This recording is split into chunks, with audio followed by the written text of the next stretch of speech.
se retrouve pour la suite de la vidéo. Donc comme vous pouvez voir, j'ai déjà commencé. Alors j'ai rajouté donc ceci avec la perle. Vous voyez, c'est assez sympa. Ça fait joli. Donc j'en ai préparé déjà 3. Je me suis arrêtée finalement à 4 parce que déjà ça fait beaucoup. Donc j'ai 2 un peu plus petits et 2 grands. Donc voilà, je vais vous montrer. Alors donc pour continuer donc faire nos petites franges, alors et rajouter des perles. Donc moi j'ai pris un petit bout de carton, on a tous un petit bout de carton à la maison, ou sinon du papier cartonné assez rigide si vous avez, pas trop non plus parce qu'il faut pouvoir couper. Donc j'ai pris une taille à peu près 10 cm, donc on a besoin de ceci, donc la laine. Comme vous voyez, et ben il me reste ce morceau qui me sert du coup à finir. Pour le petit dernier pour faire avec vous, hein. Les perles, comme je vous le disais dans la première vidéo, l'aiguille à laine bien sûr, vos ciseaux, et puis pour terminer, pour les accrocher ensemble, le crochet toujours en numéro 5. Voilà, donc on va continuer pour arriver à ce petit résultat. Je le fais avec vous. Alors, vous essayez de positionner de manière où vous vérifiez le côté le plus droit entre vos 3 côtés. On va prendre donc ce morceau de carton et on va venir faire, vous placez bien sur le bas comme ça. Et vous allez faire le tour 8 fois. Donc 2, 3, 4, 5, 6, 7 et le 8e. Comme ceci. On va couper à ras. Hein. Voilà. Donc, dans l'immédiat, ça va vous donner ceci. Hop. On va reprendre un morceau à peu près équivalent, un tout petit peu plus grand.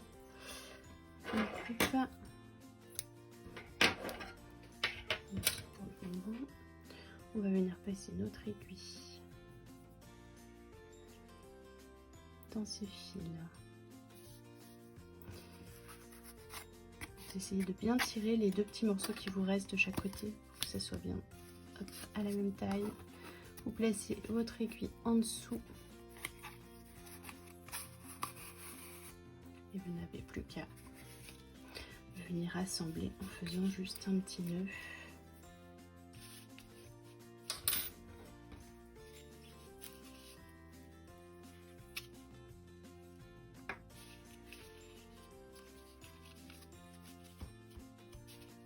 Essayez que ça soit sur le bord, hein, comme ceci. On reprend le ciseau, on vient couper donc en bas sur l'extrémité et vous avez vos petites franges de prête.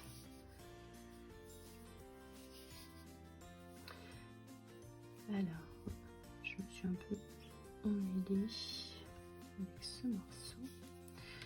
Donc voilà, vous allez venir bien serrer votre nœud. Ensuite, ce qu'on va venir faire avec les 2 brins, vous essayez de passer vos 2 brins donc dans le chat de votre aiguille à laine, hop, comme ceci. On prend une perle,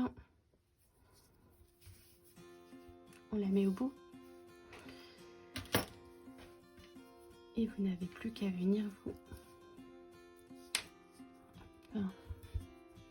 vous voyez sur les premières mailles serrées, vous venez vous accrocher pour repasser à l'intérieur de votre perle comme ceci. Moi, ce que je fais au final, je prends les 2 brins donc qui m'ont servi, hop, je retourne et on va venir faire 2 petits nœuds qu'on va bien serrer, voilà, comme ceci. Voilà. Après, vous pouvez coller, vous pouvez faire si pour sécuriser, mais bon, comme c'est de la décoration, on n'est pas censé les toucher non plus. Après par contre c'est sûr qu'on peut effectivement aussi avoir envie de les laver, hein. Ensuite vous prenez votre ciseau et vous venez essayer d'égaliser, parce que comme vous voyez c'est pas très régulier, hein. Hop.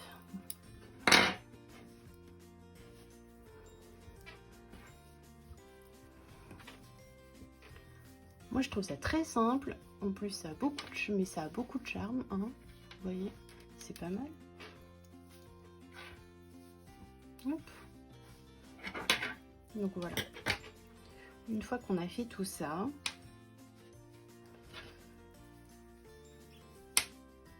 voilà, on en a 4. Il va falloir assembler tous ces petits fanions ensemble.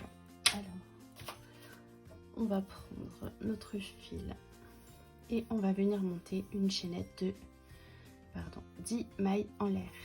Alors parfois je me décale un peu du cadre, c'est vrai que quand on a l'habitude de crocheter, moi je crochette pas sur le bureau, normalement c'est sur moi. Alors 1, 2, 3, 4, 5, 6, 7, 8, 9 et 10 mailles en l'air. Vous allez prendre, donc essayez, si vous avez fait des grands et des petits comme moi je vais commencer par un grand et je vais alterner le grand, le petit.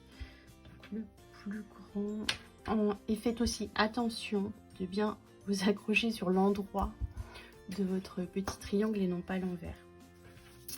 Alors le plus grand est là, c'est celui du départ. On va venir s'accrocher sur la première maille.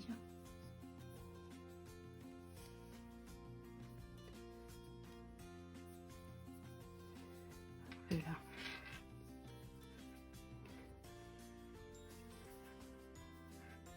Alors, qu'est-ce que ça va donner?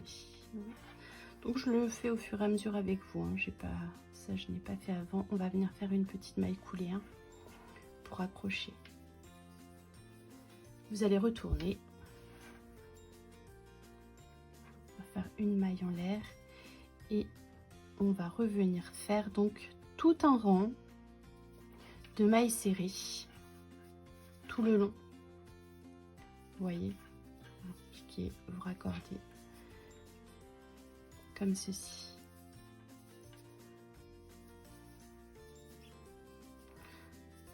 Vous voyez? Donc vous faites tout votre long jusqu'ici. Hop là, avec la petite boule, ça me gêne. Hop, tout le long jusqu'ici, donc en maille serrée. On se retrouve. Donc voilà, je suis arrivée à l'avant-dernière, donc je vous montre, hein, pour accorder l'autre. On fait une maille serrée dans la dernière et on va venir refaire 1, 2, 3, 4, 5, 6, 7, 8, 9, 10 mailles en l'air. Donc le deuxième petit drapeau que vous allez prendre là, votre petit triangle, vu que forcément on a commencé à faire notre maille chaînette sur l'endroit, mais les mailles serrées se sont retrouvées sur l'envers, attention de bien vous raccorder donc sur l'envers et non plus l'endroit. Donc vous êtes ici et vous revenez donc dans votre première maille. On vous a, hop là. Ah, là.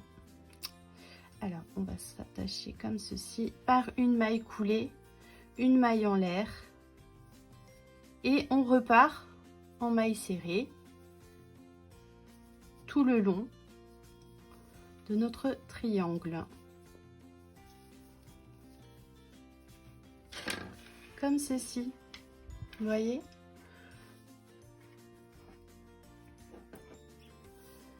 Hop, on continue. Donc voilà, je suis arrivée au bout de mon deuxième, donc c'est la même chose. On arrive au bout, une maille serrée et je remonte 1, 2, 3, 4, 5, 6, 7, 8, 9, 10. Je prends mon nouveau triangle et je me rattache toujours à l'extrémité sur la première maille par une maille coulée, une maille en l'air et on repart pour un rang de mailles serrées tout le long. Donc vous faites ça avec le nombre, en fonction du nombre de drapeaux que vous avez fait. Hein. J'espère que vous voyez à l'écran quand même. Vous voyez ce que ça va faire. Donc voilà, c'est le troisième. Moi j'en ai 4, donc je vais attacher les 4. On se retrouve à la fin. À tout de suite. Donc voilà, moi je suis arrivée au bout. Vous voyez, ils sont tous attachés. Hop. Donc vous refaites 10 mailles en l'air. Vous passez votre fil à l'intérieur pour faire une maille en l'air pour terminer. Et vous n'avez plus qu'à serrer. Vous avez votre nœud. Comme ceci. Je trouve ça très sympa. Vous mettre sur les murs, en déco, en haut d'une fenêtre aussi, ça peut être joli. Après voilà, c'est vous qui voyez, mais vous pouvez le faire en couleur, vous pouvez le faire tout simplement comme ça, style boho, ou en couleur pour mettre dans la chambre d'un enfant aussi, c'est super sympa. Ça, tout de suite, ça habille un mur, c'est joli. Donc ensuite, là moi j'ai utilisé quand même du Calista, donc ça se lave, hein. Vous pouvez laver à 40 degrés. À la machine, dans une tête d'oreiller par exemple, parce qu'il y a quand même les petites perles en bois. Voilà. Donc j'espère que mon tutoriel vous aura plu. Et je vous dis à bientôt pour un prochain tuto. Au revoir.